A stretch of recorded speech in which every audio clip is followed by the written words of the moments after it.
dia a todos, bom dia a todas. Bom dia para você que nos assiste pela TV UFMA no Maranhão e pela Pop TV em Sobradinho e Porto Alegre. Sejam todos muito bem-vindos e bem-vindas à nossa ICL Mercado Investimentos.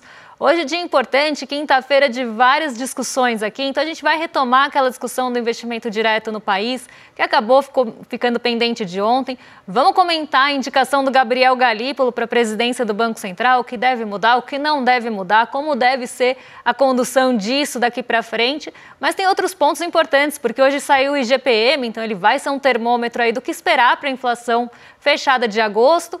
E a gente tem também o índice de confiança dos serviços, os dois índices aí da FGV. Mas antes de tudo isso, vou dar bom dia para o André. Bom dia, André, como você está? Bom dia, Débora, tudo bem? Bom dia a todos os nossos telespectadores. Hoje é dia da gente falar bastante coisa aí sobre o Gabriel Galípolo aí, que vai ser o novo presidente do Banco Central depois da sabatina no Congresso. Vamos falar também aí da balança de pagamentos, né? Aumentou o investimento direto no país, aí vamos explicar da onde que está vendo isso. Vamos mostrar o IGPM aí, bons dados que saíram do IGPM, inflação de alimentos parece que realmente está começando a cair e cair consideravelmente bem aí, mas vamos já para a agenda, né? Já que tem tanta coisa para a gente discutir no dia de hoje, vamos para a agenda do dia aí para saber aí o que nosso telespectador vai enfrentar nesse dia. Bom, hoje de manhã, bem cedinho, já saíram dois dados importantes lá na zona do euro. Então, a gente teve índice de sentimento econômico e confiança do consumidor de agosto. Então, aqui dados que tiveram aí potencial para mexer, né? A gente viu, inclusive, dados de confiança sendo divulgados dos países ali de uma forma mais individual e agora da zona do euro como um todo. Então, isso tem bastante potencial de mexer com as bolsas lá na Europa, mas não tem potencial de contagiar aí o restante do mundo. Vamos continuar aqui, porque hoje, na Alemanha, o economista-chefe do Banco Central Europeu, Philip Lane, participa aí de um painel numa universidade na Alemanha. E a gente começa aqui às 8 horas com os índices que saíram aqui do Brasil. Então, o que a gente teve de divulgação hoje, principalmente da FGV, que soltou um monte de coisa? IGPM de agosto, que a gente já comentou com vocês, a sondagem do comércio, que teve uma leve queda entre julho e agosto. A gente vai trazer em outro momento esse indicador, porque hoje a gente vai trazer a sondagem dos serviços. Então, vamos entender aí como esse setor, que tem aí uma grande participação da nossa economia urbana, que tem uma participação importante também no nosso PIB, como é que ele se comportou em agosto. E já trago um spoiler para vocês. Ele teve um pequeno avanço em relação ao mês passado. Em seguida, a gente tem outras divulgações aí ao longo do dia. Então, se quiserem mudar para o pessoal de casa, acompanhar aqui com a gente, porque a gente tem outros pronunciamentos também ao longo do dia e nota de operações de crédito de julho. Aqueles dados que a gente sempre traz aí para vocês, referentes a quanto está a taxa de juros no ano, das principais modalidades de crédito. Então, a gente vai compilar e trazer isso para vocês também. Saiu o CPI, né, Índice de Preços ao Consumidor da Alemanha. Então, saiu agora 9 horas da manhã. E aqui dois dados importantes na agenda dos Estados Unidos. Esses com bastante potencial de mexer com as bolsas nova-iorquinas e de uma forma geral. Lá saíram os dados de pedidos de auxílio-desemprego na semana até 24 de agosto. Então, desde aquela decepção com o payroll, que é o relatório de empregos dos Estados Unidos, o mercado está dando mais peso a esses pedidos de auxílio-desemprego que são divulgados semanalmente para não ter surpresas, né? Então, poderiam já ter feito isso antes, mas agora isso ganhou mais peso justamente porque teve essa surpresa maior no mês passado. E a gente tem também a leitura do Produto Interno Bruto dos Estados Unidos. Então, a revisão do PIB aí, segunda leitura do segundo trimestre, então a segunda vez, né, segunda revisão do PIB. E isso trouxe ali alguns pontos importantes, eu vou comentar na abertura, porque acabou até surpreendendo um pouco e afastando aqueles temores de recessão. Então, hoje a gente tem dados bem importantes lá nos Estados Unidos, que tem muito potencial de mexer realmente com as expectativas, principalmente de juros. Então, vamos comentar como é que isso vai impactar aí o nosso dia. Vamos então para o nosso giro de mercado, então, né? Porque tem bastante coisa para a gente comentar, né? Tem a notícia que a gente sugere para vocês todos os dias aí. E você tem aí uma certa decepção, né? Mais uma vez, uma empresa de tecnologia decepcionando. Que novidade está nesses últimos dias, né? Nvidia veio abaixo do esperado e a Ásia derrubou, né? Na verdade, não é que ela veio abaixo do esperado, é que o mercado queria mais da Nvidia. Eu acho que esse é o ponto principal. Ela não teve um resultado ruim, ela teve até uma superação de algumas expectativas relacionadas à receita, relacionadas ao lucro da empresa, inclusive aquele guidance, né? Eu não gosto muito desses termos em inglês, mas o guidance é quase uma sinalização ali dos planos futuros, né? O que ela espera, uma projeção ali para o futuro da empresa. E esse guidance, ele também teve uma surpresa positiva, mas o mercado não se contentou com isso, eles queriam mais. Por quê? A gente tem ali entre os produtos, né? Vamos pensar entre os componentes que a NVIDIA trabalha, ela tem os GPUs, né? Que são ali os processamentos gráficos, agora eu me esqueci, unidades de processamento gráfico em português, mas em inglês GPUs. E esses GPUs, eles têm uma nova versão, uma nova ali, até uma versão mais moderna, é quase ali uma evolução dos GPUs antigos da NVIDIA. E o que o mercado sentiu falta é desses GPUs terem uma maior participação na receita e uma projeção de venda ali de encomendas, principalmente desses GPUs. Então o mercado ficou mais na dúvida, apesar dos resultados terem sido positivos, se a NVIDIA vai conseguir manter esses resultados nos próximos meses. Se no próximo resultado, essa falta da encomenda desses novos GPUs, por exemplo, essa nova geração, era essa palavra que eu queria lembrar, nova geração de GPU da NVIDIA, se ela vai impactar no resultado do trimestre que vem. E isso deixou o mercado com muita incerteza em relação ao desempenho futuro da empresa, apesar dos planejamentos e do guidance mostrarem que ela vai sim continuar ali de uma forma mais positiva. E essa decepção com a NVIDIA, nem tanto com o resultado, mas essa incerteza, eu diria, em relação à NVIDIA, acabou aumentando a incerteza que a gente tem em relação ao setor de inteligência artificial e, consequentemente, em relação ao setor de tecnologia. E essa decepção chegou à Ásia nessa manhã. A NVIDIA ontem divulgou o resultado após o mercado, então foi depois do fechamento das bolsas e não teve muito peso na movimentação de ontem. A gente teve uma queda de 4% no pós-mercado de Nova York, mas aí numa forma um pouco mais contida. Esse primeiro efeito do resultado da NVIDIA, de fato, começou a ser sentido na Ásia nessa manhã, porque várias ações de tecnologia que têm relação ou que são concorrentes da NVIDIA acabaram deteriorando hoje. Então, por exemplo, a TSMC, que é a empresa de Taiwan, de semicondutores de Taiwan, ela acabou tendo uma queda bastante brusca. A gente tem a empresa que fornece os componentes para a NVIDIA, ela teve também uma queda bastante grande na Coreia. E tem também a Samsung, que acabou sofrendo em todo esse meio, caiu junto aí a outra empresa que fornece os componentes dentro do COSP. Então a gente viu uma Ásia bastante ali negativa com esse movimento majoritário. E eu vou colocar o TAIEX aqui para vocês, que é o principal índice de Taiwan, justamente porque é a maior concorrente da NVIDIA que puxou essa queda que vocês estão vendo aí na tela, de 0,75%. Então, essa empresa de Taiwan, dos semicondutores de Taiwan, né, ela tem um nome em inglês que é bastante longo, então a gente chama ela de TSMC, que nada mais é do que empresa que produz, empresa manufatureira de componentes aí de semicondutores de Taiwan, esse é o nome dela. Mas, aqui já traduzido, mas ela teve ali uma queda, porque ela é a principal concorrente da NVIDIA. Então, se a gente tem uma expectativa de que a NVIDIA possa desacelerar a sua produção nos próximos meses e seus resultados nos próximos meses, o mercado começa a esperar que outras empresas do setor possam ter esse mesmo comportamento.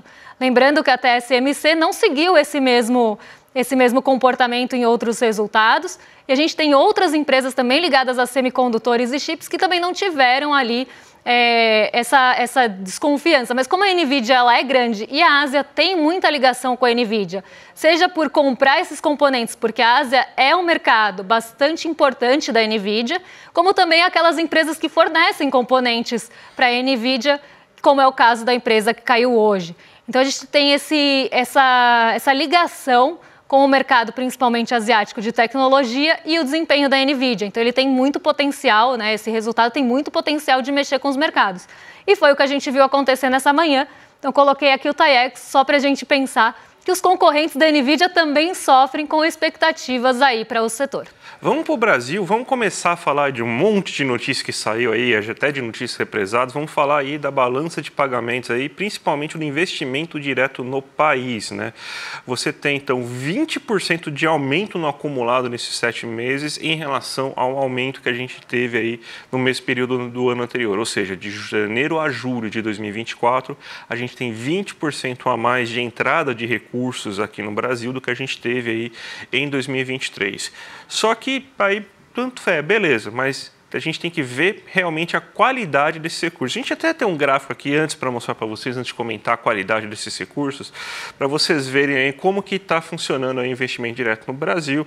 Em 2023 ele começa a ter alguma certa queda aí, ele passa a crescer novamente a partir aí de meados de 2024, ele começou a voltar. Essa parte que a gente tem aqui, por exemplo, de 2022, que o investimento direto no Brasil estava muito elevado, era um investimento que tinha uma outra característica.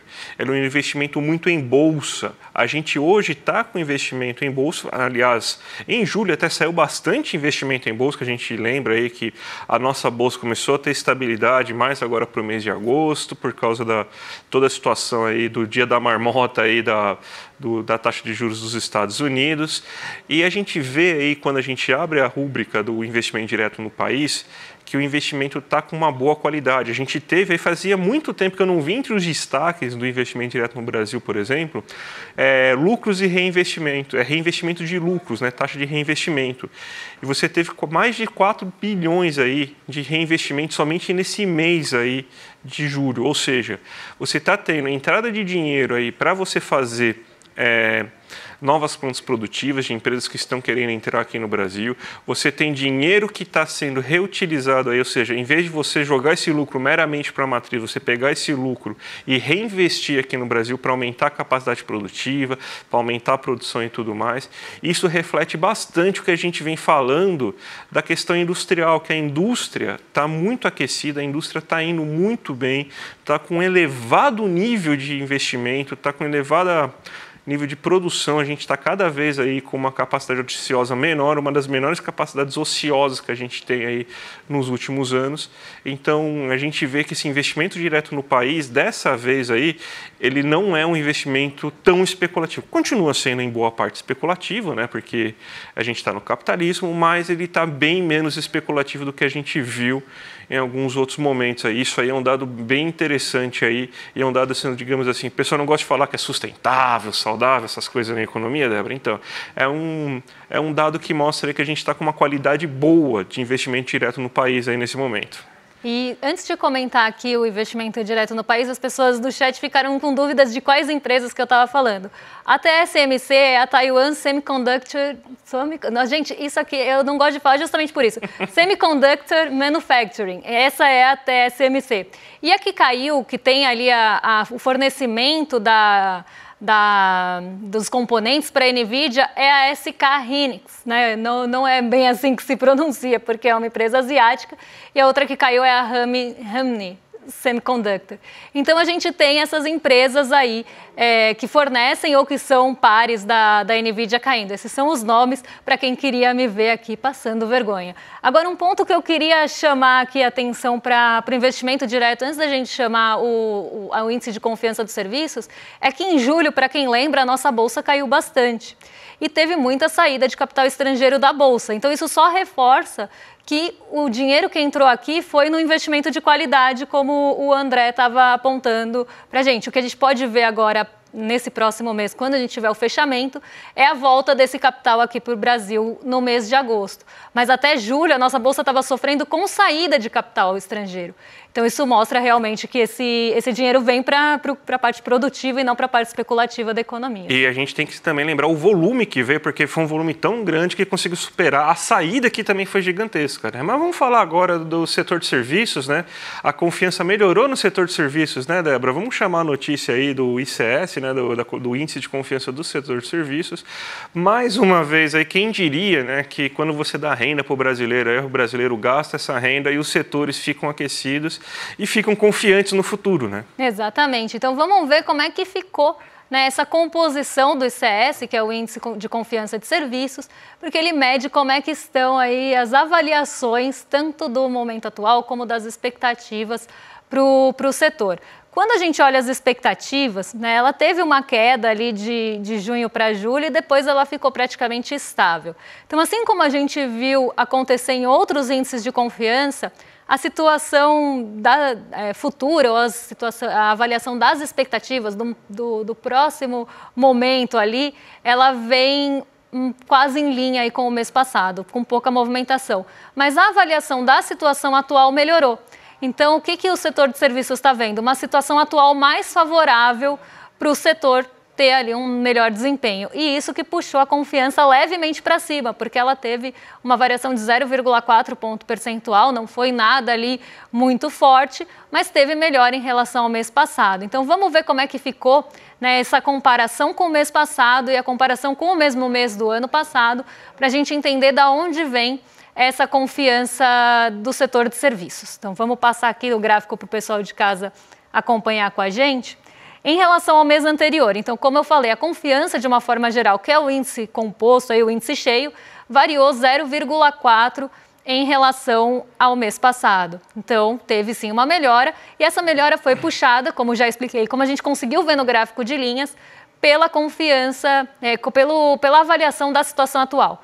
Então, realmente, o setor está vendo uma situação atual mais favorável, inclusive para o seu desenvolvimento, e isso vem muito parecido, por motivos muito parecidos, fatores muito semelhantes ao que a gente viu puxar a confiança do consumidor, que é justamente uma maior disponibilidade de renda para gastar nos serviços, um menor nível de desemprego, uma maior empregabilidade, que faz com que a pessoa tenha mais também confiança. Então, tudo isso está puxando a confiança dos outros setores, não só do consumidor, mas dos outros setores também. Em relação às expectativas para o futuro, a gente teve bastante estabilidade aqui, 0,1 só de movimentação. Agora, em relação ao ano anterior, a gente tem uma leve melhora da confiança como um todo, mas a gente tem o mesmo cenário da confiança do consumidor. A avaliação da situação atual está melhor do que estava no ano passado, então o setor de serviços está olhando para a situação atual de uma forma melhor do que estava olhando para a situação de 2023, vamos pensar assim. Só que a avaliação de 2025, vamos colocar aqui dessa forma só para ficar mais fácil de vocês entenderem, está pior do que estava em 2023 em relação a 2024. Então, a avaliação ali da situação futura, das expectativas para o futuro, teve uma queda em relação ao ano passado. O mesmo cenário que a gente viu acontecer na confiança do consumidor. Então, a gente vê que é justamente essa melhora da situação atual e da avaliação da situação atual que estão puxando os índices de confiança para cima de uma forma mais geral. Não está acontecendo esse movimento em um índice só, mas em todos aí praticamente em bloco. É aquela coisa, né? A gente está cada vez com salário melhor, o brasileiro está com renda maior, desemprego menor. Então isso faz com que o consumidor sinta confiança e que aumente a demanda. Com uma demanda maior, o que faz o setor de serviços? Ele olha aqui e fala, o brasileiro está gastando, então eu também estou confiante. A gente tem que lembrar que muito da economia tem a ver com questão de expectativas, né? E se a expectativa está boa, porque você está vendo o brasileiro consumir cada vez mais, daí a gente está mostrando nas pesquisas mensais.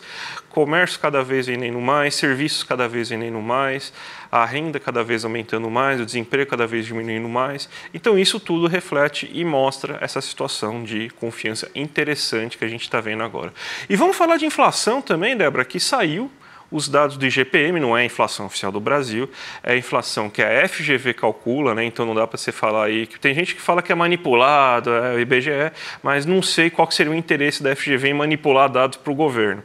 E você vê que o IGPM ele variou 0,29% em agosto, bem abaixo do que o nosso querido amigo mercado estava esperando, e essa queda veio principalmente aí do IPC, que é o Índice de Preços ao Consumidor. Para quem não sabe, o IGPM ele tem três componentes, o IPA, que é o preço ao produtor, o IPC, que é o preço ao consumidor, e o INCC, que é o da construção civil.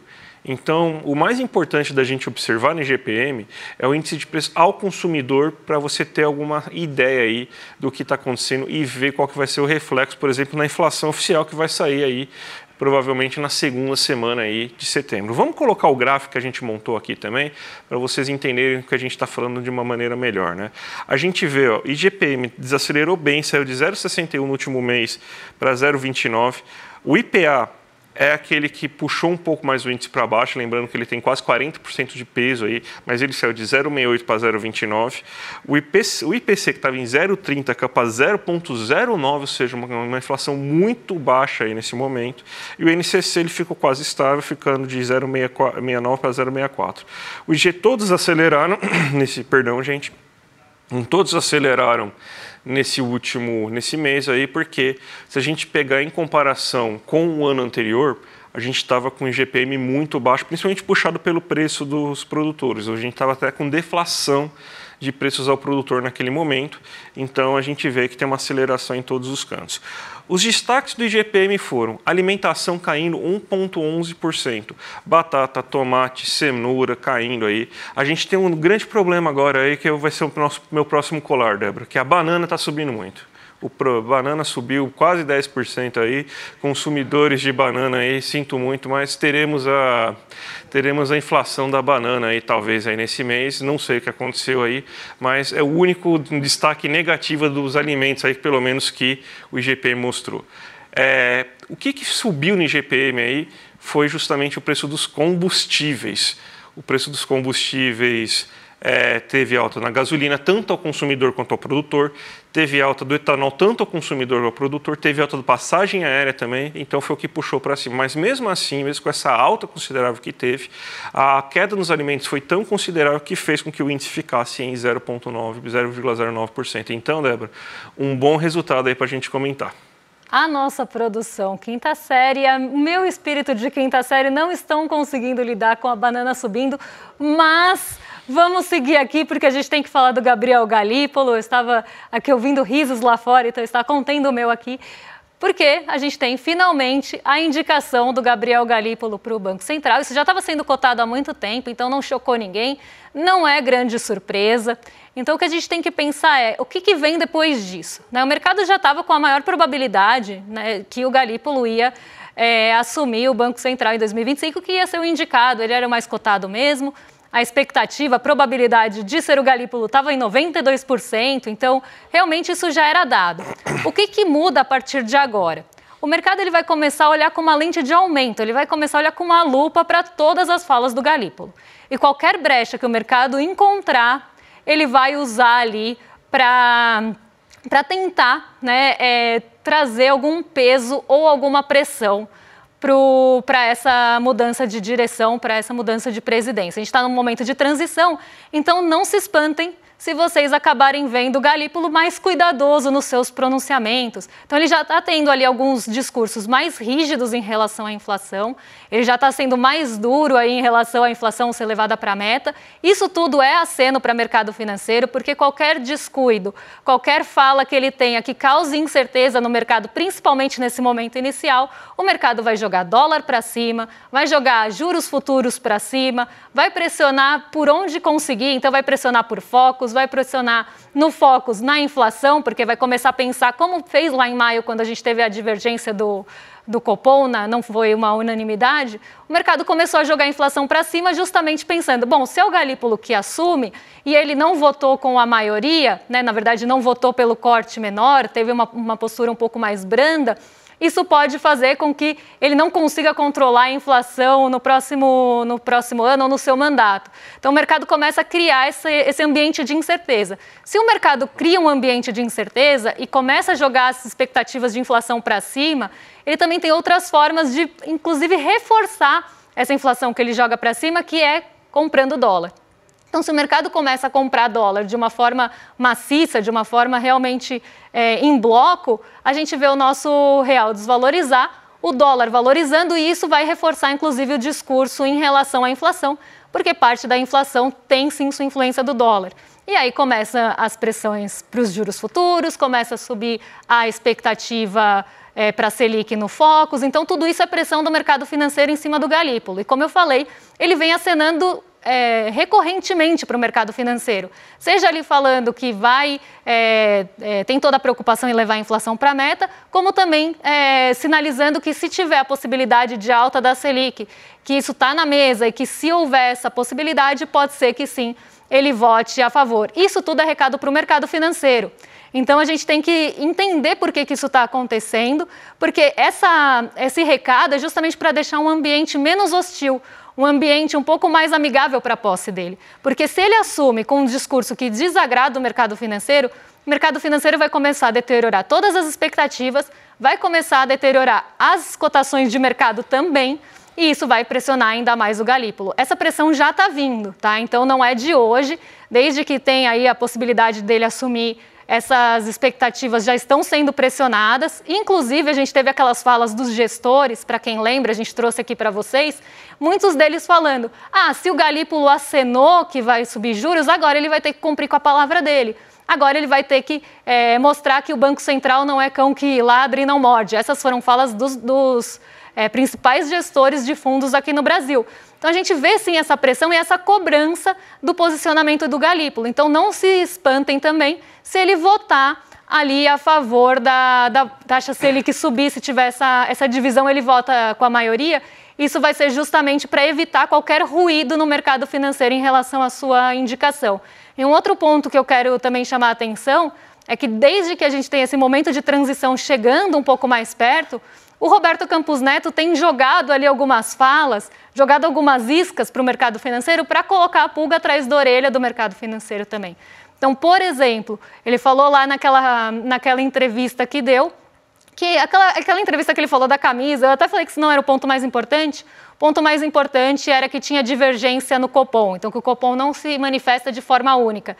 Isso colocou uma incerteza no mercado que estava ali sendo mitigada, a confiança estava sendo retomada. Vai lá Roberto Campos Neto e fala uma coisa dessa, traz um movimento de incerteza de novo. Outra vez que ele fez isso, lá no simpósio de Jackson Hole, que ele começou a falar que as expectativas do Brasil poderiam estar um pouco desancoradas, o mercado adora essa fala de desancoragem de expectativa de inflação, ele voltou a falar nisso, falou de risco fiscal, falou de política monetária, deixando também várias brechas para o mercado financeiro interpretar que poderia ser na transição de presidência. Então, a gente tem que tomar muito cuidado com o Roberto Campos Neto, o que ele vai falar agora, para poder, na verdade, mitigar o otimismo do mercado financeiro com a indicação do Galípolo, e da parte do Galípolo, o que ele vai falar a partir de agora, que isso vai ser o maior peso. O que ele for falar, como é que ele vai se posicionar quando ele for questionado em relação a juros, como é que ele vai se posicionar, vai estar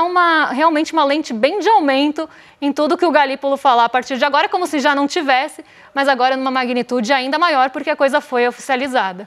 Bem, eu acho assim, vamos lá, primeiro, até no N1 falaram que o Galípolo não é tão progressista assim, não, ele é progressista, eu fui aluno, nós fomos aluno dele, não sei se a Débora estava na aula de Economia Brasileira, acho que não, né, porque não, foi para a noite. Infelizmente. Eu fui aluno dele lá na aula de Economia Brasileira na PUC, ele tem muitos livros com Beluso escritos, então ele tem uma obra fazendo bastante crítica aí ao modelo financeiro, ele trabalhou em um banco, então ele entende também do mercado financeiro aí, mas ele é um economista heterodoxo, progressista sim, só que o Banco Central já não tem mais essa esperança aí, depois de tanto tempo aí, que você vai ter então uma condução um pouco menos ortodoxa no Banco Central. Porque o mercado financeiro não deixa, o mercado financeiro ele sabota, o mercado financeiro vai lá, vamos dizer assim, educa, né, o banqueiro central aí, que se você tentar sair da linha, ele vai lá e te estrangula, porque o mercado financeiro tem possibilidade de fazer ataque especulativo, que nem a gente vê eles fazendo agora, tem possibilidade de jogar os juros futuros lá em cima e acabar ferrando com a política monetária. O que eu espero do Galípolo é que a gente não tenha mais uma figura como Campos Neto que vai lá simplesmente atua não de maneira que propositalmente atua para você prejudicar a economia brasileira. O Galípolo, ele provavelmente vai seguir uma lógica ortodoxa, mas é uma lógica, e vai atuar aí quando precisar subir, quando ele acreditar que precisa subir juros, vai subir, quando precisar que cair juros, ele vai cair, mas a partir de toda uma lógica, de todo um discurso, né? Então, não acredito que ele vá operar assim. Acho que a grande vitória nesse caso todo vai ser que a gente não vai ter um presidente do Banco Central que vai sabotar intencionalmente a economia brasileira só para ver a derrocada aí, para tentar derrocar um pouco aí o governo de oposição aí que ele defendia, né? Então acho que vai ser pelo menos. Ele não vai ficar fazendo assim, ficar tentando dar recado, tentando dar lição de moral para o governo federal. Acredito que ele não vai ficar tentando jogar expectativa para cima, para baixo, ao bel prazer aí dele. Acredito que vai ser pelo menos um voo mais tranquilo com o Galípolo do que foi aí com o Roberto Campos Neto. Então, em dezembro eu vou poder falar isso, tchau querido, mas ainda a gente vai ter que aguentar o Campos Neto por alguns dias, né? Temos mais aí 4 meses de Roberto Campos Neto, quase 3, mas logo tchau querido de fato, né? A gente não vê a hora. E uma coisa até que eu queria falar antes de puxar o giro, até porque o giro hoje, muito ontem foi puxado justamente pela indicação do Galípolo, é que o mercado financeiro estava vendo um Galípolo como uma espécie de bicho-papão, assim. Eles estavam com medo do Galípolo, até ele começar a se pronunciar de uma forma que o mercado olhou e falou, bom, não era o que a gente estava esperando, né? Então, na parte assim, da cabeça do mercado, olhando para uma pessoa mais heterodoxa no Banco Central. Porque é isso, se ele tiver que tomar algumas medidas, ele já sinalizou que ele vai tomar. E aí isso acalmou o mercado, porque o mercado devia estar pensando o quê? Né? Que Galípolo ia chegar e as ações dele iam deteriorar todas as expectativas. Não é assim que funciona, né? Então, muito disso foi mitigado justamente aí ao longo do tempo, principalmente nesse segundo semestre. Não vai dar tempo da gente fazer giro. O horário já está bem avançado, mas a gente tem aí, vamos fazer o convite para vocês justamente aí sobre essa nova série original que o ICL está produzindo, que se chama O Preço da Independência, né? A gente viu aí que está vivendo uma série de desinformações, o coach Picareta lá insinuando que insinuou em cima do Boulos, por exemplo, aí. É um desses exemplos que a gente está vendo aí. E toda vez que a gente tem alguma coisa aí, alguma explicação, algum fato aí mais relevante aí que contradiz aí essas narrativas aí de fake news, elas geralmente são muito atacadas em rede. A gente teve o caso aqui da Juliana Dalpiva, que foi atacada muito violentamente nas redes aí. Então a gente vai fazer esse evento especial online gratuito, O Preço da Independência, que vai ser um bate-papo entre o Edu Moreira, Juliana Dalpiva, o Chico Pinheiro, Roberta Garcia e o Leandro Demore aí, para falar sobre essa questão de perseguição, ataque e como a extrema-direita está tentando aí cercear o debate jornalístico sério. Eles querem fazer um debate jornalístico que só eles aí tenham voz e cheio de fake news. Então clica aqui já, iclmercado.com.br e garante sua vaga aí para a próxima quinta-feira, às 5/9 às 8 horas da noite, porque vai ser imperdível, Débora. E o link também está aí no chat. E para quem falou que o rolê começou mais cedo, só porque eu falei da banana, também não sabem que o Vitinho está aqui com a gente hoje, o Vitinho do rolê está conosco, mas não é por isso que o nosso programa fez o rolê começar mais cedo. O rolê começa agora, às 11h30, vocês ficam com o William De Luca e o Guga Noblar. E amanhã a gente traz os principais pontos do dia. Amanhã sai desemprego, então a gente vai trazer tudo isso para vocês. Um beijão e até lá. Até mais, gente. Tchau, tchau. Só o conhecimento liberta, dizia José Martí, o cubano. Frei Beto completa e a informação compromete. Mas qual a independência de um jornalista ou de um veículo de comunicação para ser realmente independente e, com a sua informação, levar a compromissos das pessoas? Veículos e jornalistas que resolvem enfrentar os grandes interesses dos poderosos costumam pagar caro por isso. É sobre esse assunto que a gente quer conversar com você. Eu estarei aqui no ICL com Eduardo Moreira, com a Juliana Dalpiva e com o Leandro Demore para falar exatamente sobre isso. Nós vamos falar aqui de vários ataques e ameaças que nossos colegas sofrem quando resolvem assumir com liberdade o exercício do jornalismo. O ICL foi considerado, numa pesquisa da Escola Superior de Propaganda e Marketing, o veículo de jornalismo mais confiável no Brasil, à frente, inclusive, da grande mídia, à frente da TV Globo, da Globo News, de outros sites. É a importância do jornalismo livre que estamos fazendo, mas isso tem um preço. E nós queremos convidar você a estar conosco nesta conversa dia 5 de setembro, vai cair numa quinta-feira, às 8 da noite. Só conhecimento